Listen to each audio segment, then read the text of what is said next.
A gente fala muito sobre amor. A gente fala bastante sobre temos que amar.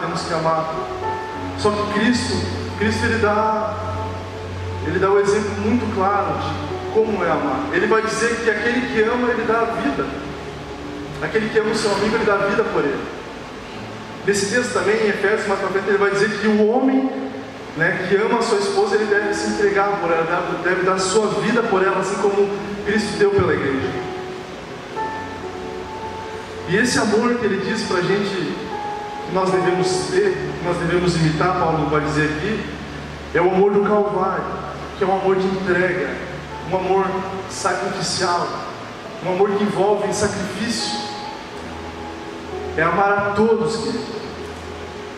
Nós não podemos dizer, eu não amo tal pessoa porque não me dou bem com ela. Não podemos, querido. Se a essência de Cristo mora em nós, se eu nasci de novo, se a natureza dele mora em mim, eu não tenho essa desculpa, porque Jesus é amor, ele amava. Então se a natureza dele está em mim, se a vida dele está em mim, eu devo amar. E é esse chamado.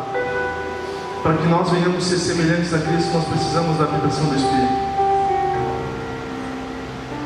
É a única maneira, não existe. Você pode pedir para o pastor mais power orar por você, não adianta. É somente pelo Espírito Santo, somente através dele. Nós precisamos ser cheios do Espírito Santo. Eu queria que você se colocasse de pé.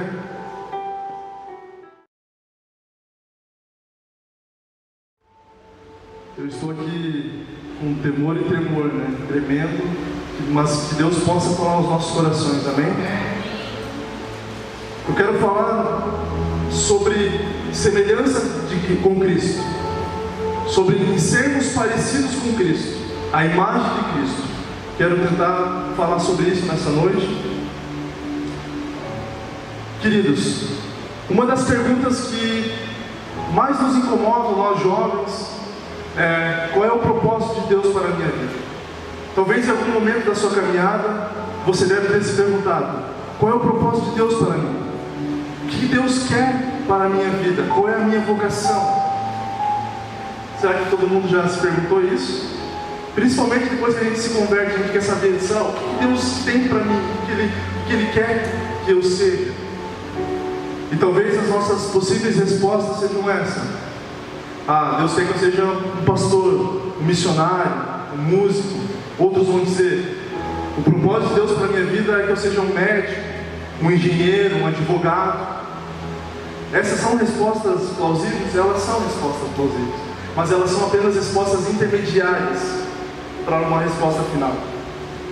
Na Bíblia, a gente vai encontrar uma grande resposta. E o John Stott, que é um teólogo inglês, ele vai dizer a seguinte afirmação. Ele vai dizer mais ou menos assim: Deus quer que seu povo se torne como Cristo, pois semelhança com Cristo é a vontade de Deus para o povo de Deus. Então, Deus quer que você seja um missionário, um pastor, um médico, um engenheiro, um advogado. Deus quer. Só que através dessa vocação, desse meio, Ele tem um fim para isso: que eu e você nos tornemos parecidos com Cristo, nos tornemos semelhantes a Cristo. Esse é o propósito de Deus para a nossa vida, queridos. Quero falar de 3 perspectivas no Novo Testamento sobre a semelhança com Cristo, sobre o chamado que a Bíblia nos chama a imitar, a seguir, a ser parecido com Cristo. A primeira perspectiva encontra-se no livro de Romanos, no capítulo 8, versículo 29. Para quem não trouxe a Bíblia, vai aparecer na tela ali. Porquanto, aos que de antemão conheceu, também os predestinou para serem conformes à imagem de seu Filho, a fim de que ele seja o primogênito entre muitos irmãos. Esse texto, Paulo, ele vai dizer que o propósito eterno de Deus, o propósito antes da criação do mundo, é que eu e você sejamos semelhantes a Cristo. A palavra predestinou, ela vem do grego prorizo, que quer dizer decreto de Deus desde a eternidade. Então, ou seja, antes da criação do mundo, antes de Deus criar Adão, antes de Deus criar qualquer coisa, Deus já havia decretado que eu e você seríamos semelhantes a Cristo. Nós seríamos parecidos com Cristo. Mas quando eu falo isso, eu não estou falando de aparência, estou falando de essência. A minha essência, a tua essência seria igual à de Cristo. Amém? Quando Adão cai, ele perde essa semelhança. Porque quando Deus cria Adão, ele cria com essa imagem, a imagem de Cristo. Quando fala lá em Gênesis que Adão foi criado à imagem de Deus, ele está dizendo que Adão foi criado com a imagem de Cristo. E Adão, ele perde essa imagem, não toda ela, mas ele perde parte dessa imagem. Só que através da restauração, através da cruz, quando Cristo ele morre na cruz, Deus restaura novamente. Aquela imagem que Adão perde, nós recuperamos agora através de Cristo. A Bíblia fala que através de Cristo nós temos paz com Deus. Eu e você, por causa da queda, nós éramos inimigos de Deus. Então Cristo ele morre naquela cruz, ele leva o meu pecado e o teu pecado, então ele restaura nós com Deus. E agora sim nós podemos ser semelhantes a Cristo. E a Bíblia vai nos chamar, o Novo Testamento todo vai nos chamar: imita a Cristo, segue a Cristo, seja parecido com Cristo, ame como Ele ama, sirva como Ele sirva, faça aquilo que Ele fez. Então esse é o propósito eterno de Deus, que eu e você sejamos semelhantes a Cristo. Esse texto ele está falando de passado. O passado é que eu e você, Deus já tinha decretado que eu e você seríamos semelhantes a Cristo. A segunda perspectiva encontra-se no livro de 2 Coríntios 3,18, que diz o seguinte: e todos nós, com o rosto desvendado, contemplando como por espelho a glória do Senhor, somos transformados de glória em glória, na sua própria imagem, como pelo Senhor, o Espírito.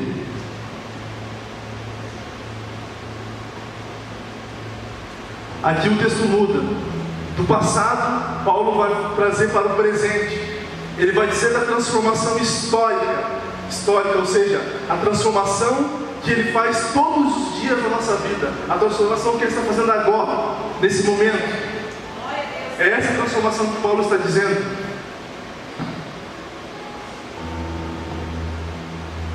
E Ele faz essa transformação através do seu Espírito, porque o texto vai dizer ali: de glória em glória, na sua própria imagem, como pelo Senhor o Espírito. Então o Espírito Santo, Ele está trabalhando todos os dias na nossa vida. É uma transformação diária. E essa palavra transformados, ela vem do grego, que é metamorfose. Todo mundo já ouviu falar da metamorfose, que é a mudança radical de atitude, que é aquela mudança do novo nascimento. E Paulo vai mais profundo, ele vai dizer o seguinte: ele vai falar a palavra que nós estamos, como se nós estivéssemos contemplando. Quando eu e você, queridos, a palavra contemplar é adorar. Quando eu e você estamos adorando a Deus, seja por meio do louvor, seja por meio da meditação da palavra, da prática da palavra, nós estamos olhando para Deus e nós vamos sendo parecidos com Ele. É como se nós olhássemos num espelho e nós vamos nos tornando parecidos com aquilo que nós vamos olhando nesse espelho. Entendeu que é uma transformação diária? Esse é o objetivo de Deus, que eu e você sejamos semelhantes a Cristo. E Ele faz isso através do seu Espírito. A terceira perspectiva encontra-se no livro de 1 João, no capítulo 3, versículo 2, que diz o seguinte: amados, agora somos filhos de Deus, e ainda não se manifestou o que haveremos de ser. Sabemos que quando Ele se manifestar, seremos semelhantes a Ele, porque haveremos de vê-lo como Ele é. Essa passagem, ela é maravilhosa. Ela diz respeito ao futuro, aquilo que eu e você vamos ser. Aqui é o propósito escatológico de Deus para a nossa vida. Nós não sabemos como, não sabemos detalhes, mas nós sabemos que se nós somos salvos, nós vamos morar com Cristo e nós vamos ser igual a Ele. Nós seremos semelhantes a Ele. Por isso que lá em 1 Coríntios 13, lá no Paulo vai dizer que agora nós conhecemos em parte, mas quando nós estivermos lá no céu, nós vamos conhecer plenamente como nós somos conhecidos. Nós vamos olhar para Jesus e vamos ver tudo aquilo que já é para nós. Amém? Essas três perspectivas, queridos, ela diz respeito ao propósito, que é que eu e você nos tornemos semelhantes a Cristo. Esse é o principal. De toda a Bíblia tu vai ver, essa é a principal coisa que Deus espera de nós, que nós sejamos semelhantes a Cristo, que nós devemos imitar, seguir a Cristo. Quero dar 2 exemplos no Novo Testamento de como nós podemos encarnar a semelhança de Cristo. Nós devemos ser semelhantes a Cristo, mas como? O primeiro exemplo, devemos ser como a Cristo em seu serviço. Em Marcos 10:45 vai dizer o seguinte: pois o próprio Filho do Homem não veio para ser servido, mas para servir e dar a sua vida em resgate de muitos. Se a gente olhar para a Bíblia, a gente vai ver que Jesus ele não construiu nada para si. Jesus ele teve uma vida totalmente intensa, dedicada ao próximo, em servir. Se a gente olha Jesus, onde é que está Jesus? Ele está curando um cego. Onde é que está Jesus? Ele está levantando um paralítico. Jesus ele teve uma vida intensa em serviço. Todo momento ele está servindo. Ou ele está orando a Deus, ou ele está passando tempo com o Pai, só ele e Deus, ou ele está servindo. E é isso que nós precisamos encarnar isso. Nós precisamos servir. Tem uma passagem que eu acho maravilhosa, que fala, que é João 13, do 12 ao 15, vai falar sobre a ceia, a última ceia que Jesus tem com os discípulos, e também ele tem a cerimônia do lava-pés. Ali a palavra de Deus diz que Jesus ele tira a vestimenta de cima, ele coloca uma toalha, e ele pega uma vasilha e coloca água dentro e começa a lavar os pés dos discípulos. E ele diz mais ou menos assim: ora, se eu, sendo Senhor e Mestre, vos lavei os pés, também vós deveis lavar os pés uns dos outros, porque eu vos dei o exemplo, para que, como eu vos fiz, façais vós também. Muitas vezes a gente só entende literalmente essa passagem. A gente faz cerimônia de lavar pés, mas está certo, a gente tem que fazer. Mas nós não podemos entender ela somente literal, somente lavar os pés. Mas sim, Jesus está nos ensinando que nós devemos servir. E lavar os pés naquela época era um trabalho de um escravo. Então ele vai mais profundo ainda, ele vai fazer um trabalho de um escravo para mostrar para eu e você que não existe diferença de trabalho. Eu estar aqui pregando, eu estar limpando o banheiro, é o mesmo serviço para Deus. Então nós não podemos escolher o trabalho, nós simplesmente devemos servir. Servir a igreja, servir ao próximo, servir a nossa família, servir na empresa onde trabalhamos. Nós precisamos ser conhecidos como o povo que serve. Lá na tua escola eles precisam te conhecer como, pô, esse cara ele serve, ele ajuda todo mundo. Nós precisamos encarnar isso de Jesus, esse serviço. O segundo exemplo, devemos ser como Cristo em seu amor.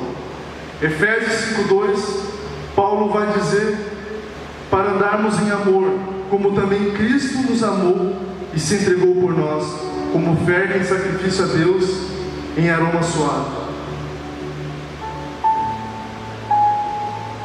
A gente fala muito sobre amor. A gente fala bastante sobre temos que amar.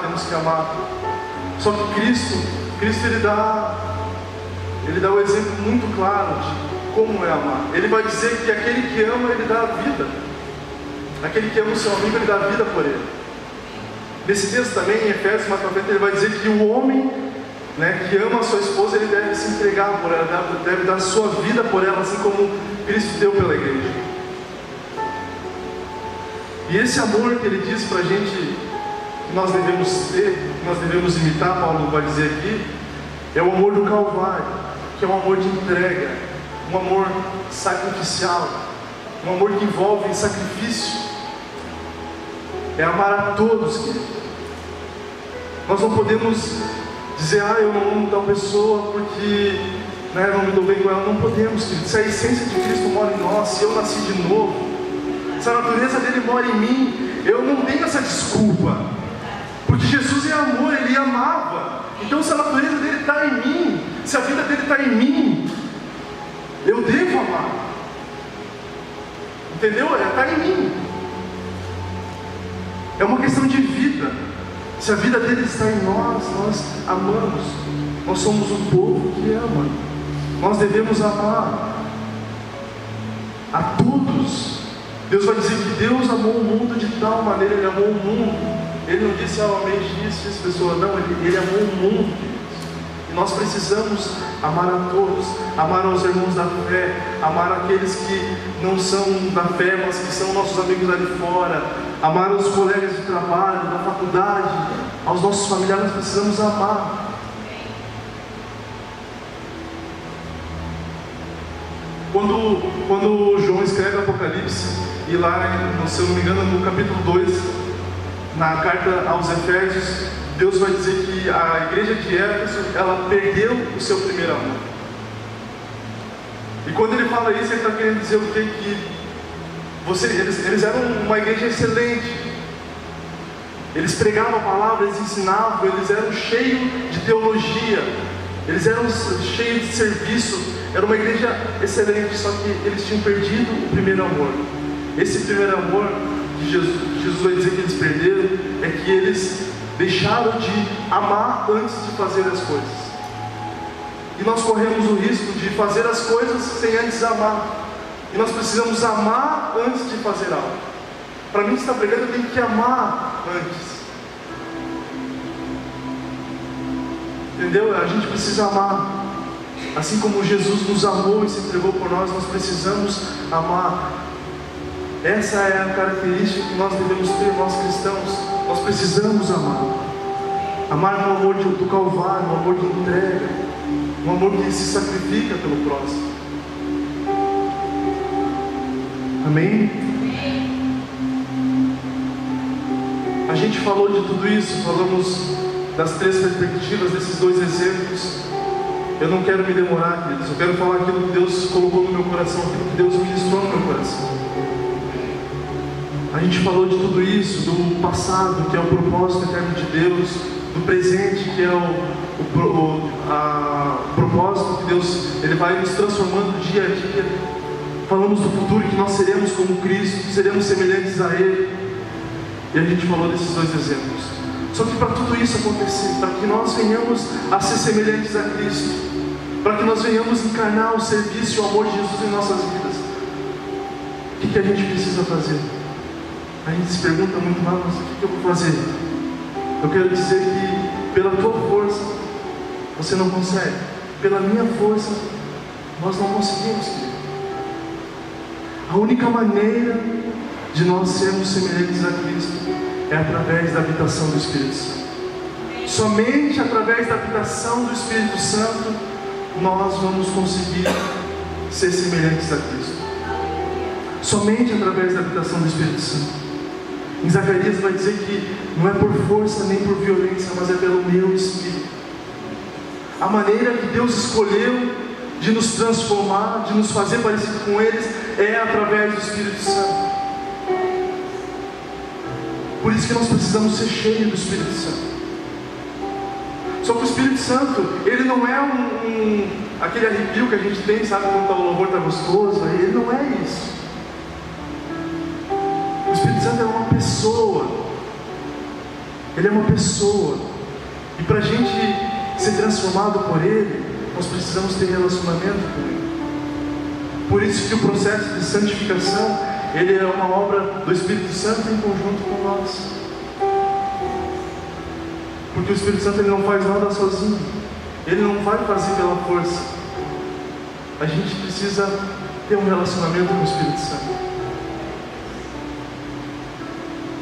A gente precisa, queridos.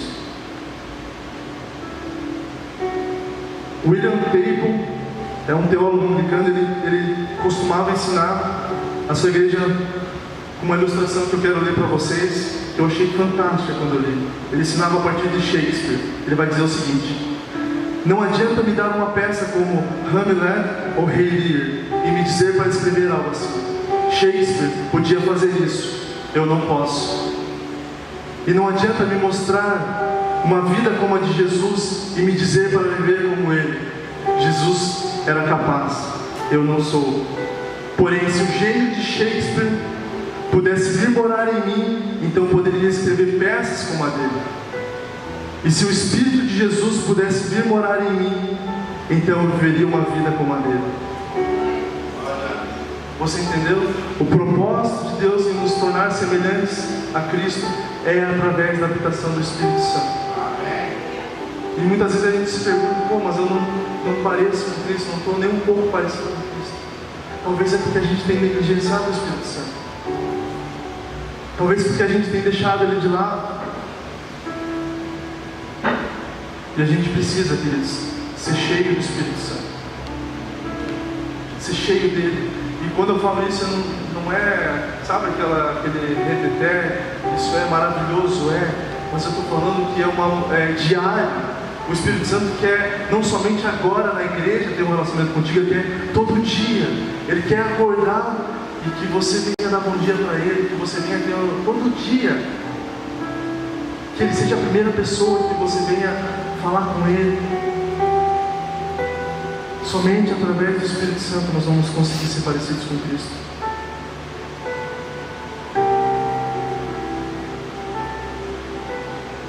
E tem um pregador que eu ouço bastante, eu gosto muito, ele diz o seguinte, acho que muitos conhecem, ou acho, ele diz assim: eu não choro porque eu não tenho coisas, eu choro porque eu não sou parecido com Cristo. E nós precisamos, querido, chorar por isso. Chorar porque nós não somos parecidos com Cristo. Se nós queremos fazer a diferença em Blumenau, aonde quer que Deus colocou a gente, nós precisamos ser parecidos com Cristo. Nós precisamos ser semelhantes a Cristo. Existem várias afirmações de pessoas dizendo assim: se os cristãos vivessem como cristãos, a Índia se jogaria aos pés de Cristo. O islamismo não existia mais. Se nós vivêssemos como Cristo, se a gente vivesse a vida que Ele vive, nós precisamos imitar, seguir a Ele. Mas para isso a gente precisa se deixar ser transformado pelo Espírito Santo. E é esse chamado, para que nós venhamos ser semelhantes a Cristo, nós precisamos da habitação do Espírito. É a única maneira, não existe. Você pode pedir para o pastor mais power orar por você, não adianta. É somente pelo Espírito Santo, somente através dele. Nós precisamos ser cheios do Espírito Santo. Eu queria que você se colocasse de pé.